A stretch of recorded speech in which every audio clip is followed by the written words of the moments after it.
Bismillahirrahmanirrahim. Assalamualaikum warahmatullahi wabarakatuh. Alhamdulillah. Wassalatu wassalamu ala rasulillah wa ala alihi wa sahbihi wa man wala wa ba'du. Saya ibadallah, usi nafsi wa iyyakum bitaqwallahi faqad fazal muttaqun. Fala tamutunna illa wa antum muslimun. Faqala ta'ala, ya ayyuhalladzina amanu taqullaha haqqa tuqatih wa la tamutunna illa wa antum muslimun. Ya, dan seluruhnya dan hadirin sekalian tanpa kecuali saya bermohon pada Allah Subhanahu wa taala semoga kita senantiasa dirahmati, diberkahi dan dimudahkan oleh Allah Subhanahu wa taala. Ada dua hal yang paling penting tentang salat ini yang ditekankan dalam Al-Qur'an. Pertama, kenapa salat begitu penting ditunaikan? Karena ia akan menjadi pembeda antara Khalik dengan makhluk. Jadi kalau kita ingin bedakan Tuhan dengan hamba, maka di antara titik penting perbedaannya, kata Allah langsung itu terletak pada aspek ibadah, khususnya salat. Karena itu ketika Nabi Musa alaihi salam berkenan kemudian langsung diperintahkan oleh Allah sehingga disebut dengan kalimullah yang diajak bicara dan diperkenalkan tentang esensi ketuhanan Allah, maka disebutkan perintah langsung oleh Allah untuk menyembahnya dalam bentuk salat. Al-Quran surah ke-20 Taha ayat ke-14. Kata Allah, innani anallahu la ilaha illa ana fa'budni wa aqimis salata li dzikri. Ya Musa, tidak ada Tuhan kata Allah selain saya. Ya, maka jika engkau telah tahu saya Tuhan, bedanya Tuhan dengan makhluk, fa'budni, maka kewajiban engkau sebagai makhluk menyembah saya. Bagaimana caranya ya Allah, kata Musa? Kata Allah, wa aqimis salata, rahmatullah. Wa aqimis salata lidzikri. Maka cara menyembahku itu adalah dengan salat. Karena itu semua nabi dan rasul, bahkan sebelum Nabi Muhammad SAW diperintahkan oleh Allah untuk mengajak umatnya seluruhnya untuk salat. Ya, Nabi Isa alaihissalam salat. Anda buka Quran surah 19 Maryam ayat 31 sampai 33. Nabi Ismail alaihissalam, ya kakeknya Nabi ke-29, salat. Bahkan meminta keluarganya salat. Quran surah ke-19 ayat 55. Wa kana ya'muru ahlahu bis-shalah. Nabi Zakaria, saudaranya Imran, salat. Quran surah ketiga, ya, ayat ke-38 sampai dengan 39. Ayat 39-nya tegas mengatakan, "Fanadathu malaika wa huwa qa'imun yusalli fil mihrab." Jadi kalau kita urutkan dari Nabi Muhammad sallallahu alaihi wasallam sampai Nabi Adam alaihi salam, semua menunaikan salat kepada Allah Subhanahu wa taala. Ya, Muhammad bin Abdullah bin Abdul Muttalib bin Hashim bin Abdul Manaf bin Qusay bin Murrah bin Kilab bin Ka'ab bin Ghalib bin Fihir bin Malik bin Nadar bin Kinana bin Khuzaimah bin Mudrikah bin Ilyas bin Nizar bin Mudar bin Ma'ad bin Adnan bin Addi bin Adri bin Muqawwam bin Nagur bin Tarikh bin Ya'rub bin Yasjub bin Nabit bin Ismail alaihissalam bin Ibrahim alaihissalam bin Azar atau bin Nahur bin Abir bin Kinan bin Arfakhshad bin Sam bin Nuh alaihissalam bin Mihlail Matushala bin Kinan bin Anwas bin Thith bin Adam alaihissalam. Dari Nabi Muhammad SAW sampai Nabi Adam semua salat. Nanti dalil singkatnya dari Quran surah keempat ayat 163 paling kiri sebelah atas di mushaf. Inna auhayna ilaika kama auhayna ila Nuhin wan nabiyyin min ba'di.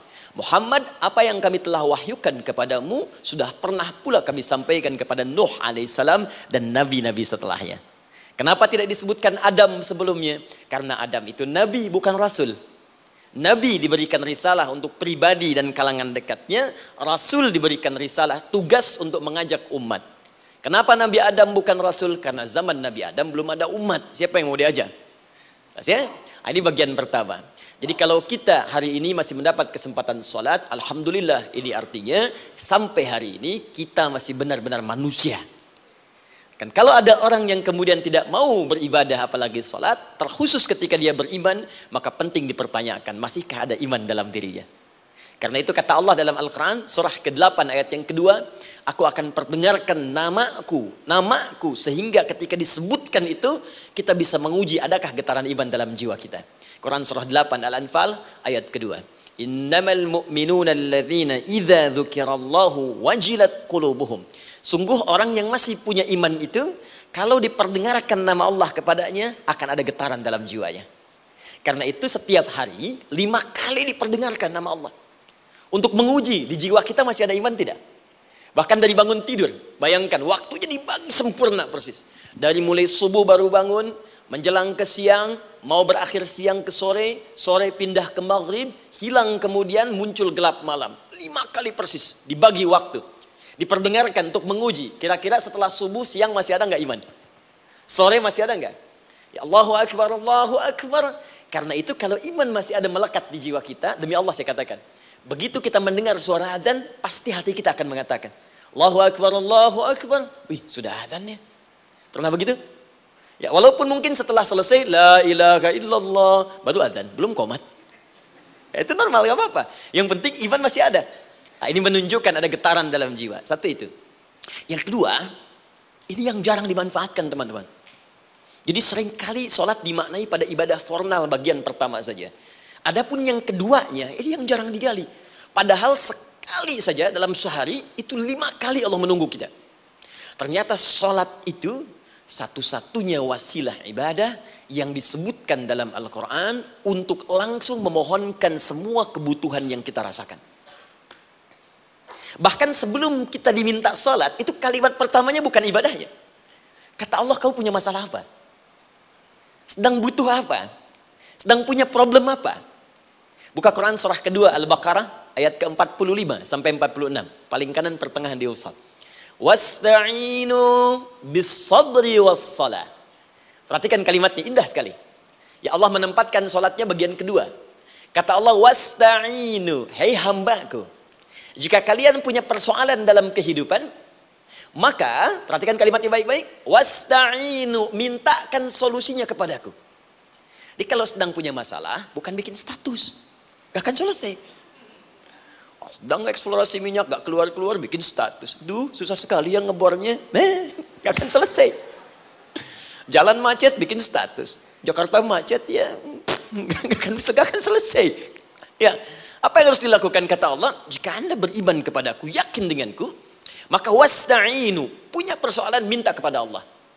Caranya bagaimana? Satu, bis-sabri, terima dulu masalah itu, jangan dikeluhkan. Kaidah lain muncul, karena mustahil saya akan titipkan persoalan kalau tidak anda mampu mengatasinya. Kaidah Quran surah kedua ayat 286, kita hafal ayatnya. La yukallifullahu nafsan illa usaha. Perhatikan kaidahnya. Allah tidak mungkin menguji seorang hamba di luar batas kemampuannya.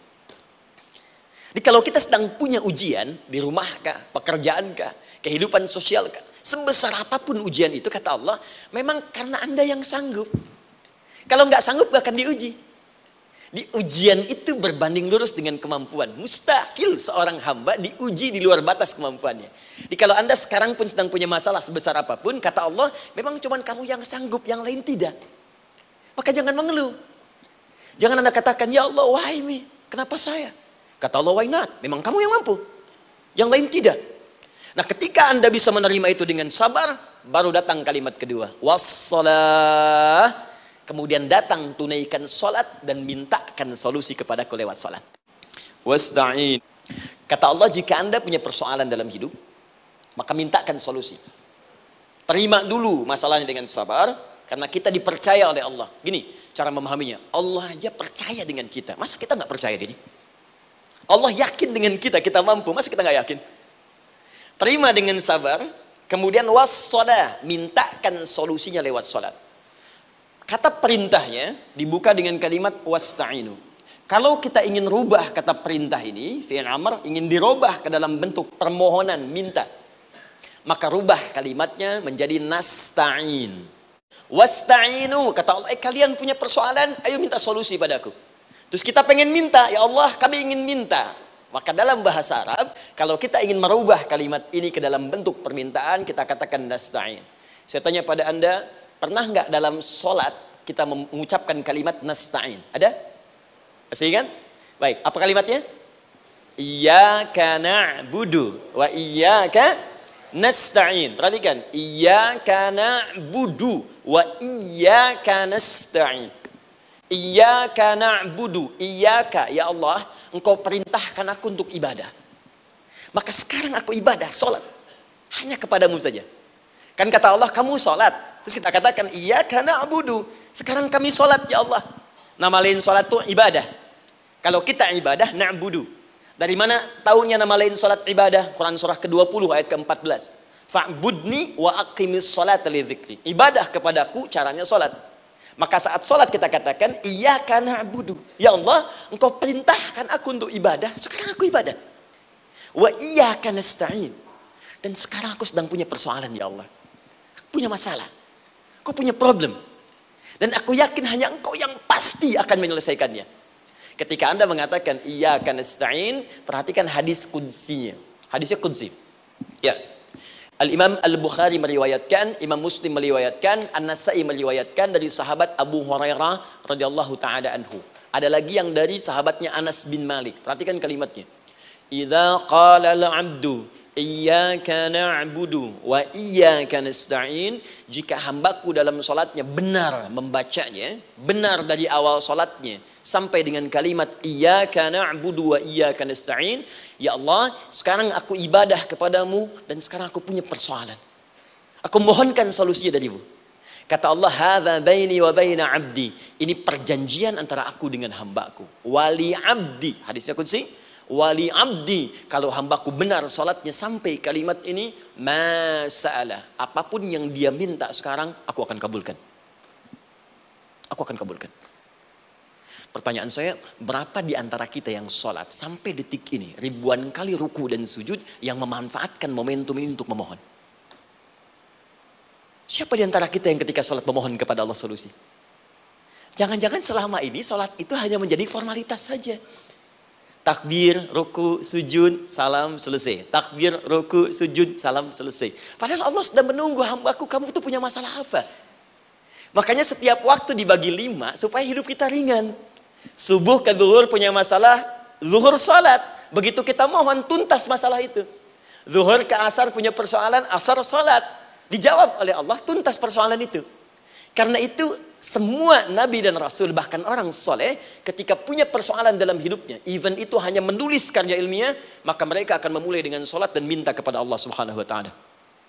Teman-teman kenal Nabi Zakaria? Teman-teman, Nabi Zakaria itu diuji oleh Allah. Maaf, belum punya keturunan. Dan semua nabi punya ujian. Jadi jangankan kita, nabi aja yang jelas surganya punya ujian. Ya, Anda pernah sakit, Nabi Ayub sakitnya lebih parah dari kita.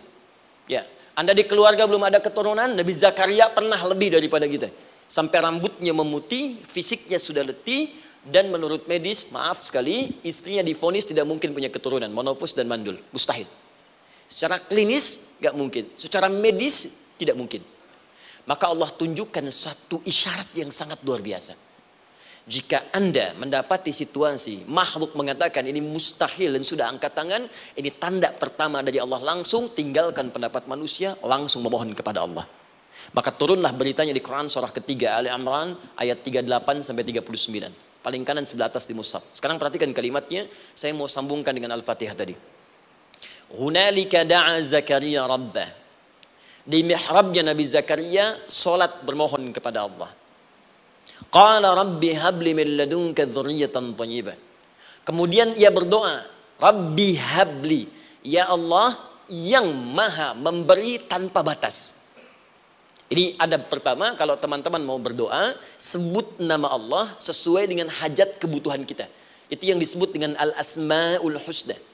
Di asma'ul husna itu bukan nama-nama indah yang sekedar dihafal, bukan. Tapi nama yang diberikan oleh Allah sesuai dengan kebutuhan hidup kita. Dalilnya Quran surah ke-17 ayat 110. Ya, paling kanan sebelah atas di mushaf, ke pertengahan. Ya, kata Allah, qulid Allah. Jika Anda punya persoalan, sebut nama Allah. Allah Awir Rahman atau Ar-Rahman. Ayyamma tad'u, tapi kalau Anda ingin spesifik meminta, falahul asmaul husna. Pilih nama Allah, ia punya nama-nama yang indah sesuai kebutuhan kita. Jadi kalau teman-teman misalnya minta kelancaran rezeki, sebut ya Allah ya Razzaq. Anak mau ujian, ya Allah ya Al-Alim. Di proyek misalnya ada hambatan, ada gangguan, ya Allah ya Al-Jabbar, ya Al-Malik. Ingin mudah mengatasi ujian, ya Allah ya Sabar. Minta. Ya, jangan semuanya disebutkan, nanti jadi beban. Ya Allahumma ya Rahman, ya Al-Malik, ya Al-Quddus, ya Sabar, gitu kan? Yang tadinya nggak punya masalah, jadi punya masalah, gitu kan? Pilih salah satu. Nah, jika Anda ingin memohon pada satu hal yang mustahil menurut manusia, maka minta dengan menyebut nama Allah yang memberi tanpa batas mustahil di dalamnya. Nama Allah tersebut namanya Wahhab. Wahhab. Ya Allah, ya Wahhab. Al-Wahhab. Kalau kita rubah dalam bentuk permintaan, maka singkat kalimatnya dengan hab. Hab. Untuk sendiri habli, untuk banyakkan hablana. Rabbana hablana min azwajina wa dzurriyyatina qurrata a'yun. Nabi Zakaria minta karena sendiri yang mengalami situasi itu, maka beliau katakan, Rabbi habli. Ya Allah, habli min ladunka. Ya Allah yang tak punya batas dalam pemberian. Mereka mengatakan aku tak akan punya keturunan. Mereka mengatakan mustahil aku punya anak. Dan aku yakin kau memberi batas tanpa memberikan pemberian tanpa batas. Aku mohon darimu saja. Darimu saja. Dzurriyyatan thayyibah, keturunan-keturunan terbaik. Innaka sami'ud du'a. Engkau pasti mendengar doa saya. Kalau pada yang maha memohon saja, maha mendengar saja tidak mengabulkan, lantas kepada siapa lagi aku mesti minta? Tapi poinnya bukan itu. Poinnya adalah ini disampaikan oleh Nabi Zakaria dalam keadaan sedang sholat. Mesti berdiri dalam sholatnya. Dalam bahasa Arab berdiri disebut dengan qaimun, qaim. Berdiri. Sedang sholat disebut dengan yusolli. Perhatikan ayat 39-nya. Fanadathul malaikatu wa huwa qaimun yusolli fil mihrab. Maka seketika ketika doanya selesai dipanjatkan, sholatnya belum selesai. Doanya selesai dipanjatkan, seketika datang malaikat menyampaikan, kamu dapat kabar gembira, Anda akan punya anak, bahkan namanya langsung diberikan oleh Allah, Yahya, artinya hidup. Yang mustahil menurut manusia, lahir dari rahim seorang perempuan yang divonis monopos dan mandul, kata Allah, bagiku yang gak ada yang mustahil. Jadi dan hidup dia. Kapan itu terjadi? Masih sholat dan belum selesai dalam sholatnya, dalam keadaan berdiri. Sekarang saya tanya Anda, kita membaca iyyaka na'budu wa iyyaka nasta'in dalam keadaan ruku atau sujud? Sujud. Berdiri. Berdiri teman-teman. Betul kan? Dalam keadaan berdiri saat baca Al-Fatihah. Iyyaka na'budu wa saat kita mengatakan wa iyyaka nasta'in, Allah balik bertanya, apa yang kamu butuhkan? Nabi Zakaria itu sholat dulu baru minta. Kita umat Nabi Muhammad karena keutamaan nabinya sebelum sholat dah ditunggu. Butuh apa? Mau minta apa? Karena itu saya ingin katakan, ayo manfaatkan momentum sholat ini. Jangan sekedar kita kemudian tunaikan formalitas, tapi kita tidak mendapatkan keuntungannya. Ayo, semuanya. Dari mulai takbir sudah ada doa. Ruku ada doa. Bahkan sujud kita bisa perbanyak dalam bahasa hati kita untuk memohon kepada Allah subhanahu wa ta'ala. Mudah-mudahan insya Allah doa kita dikabulkan oleh Allah subhanahu wa ta'ala.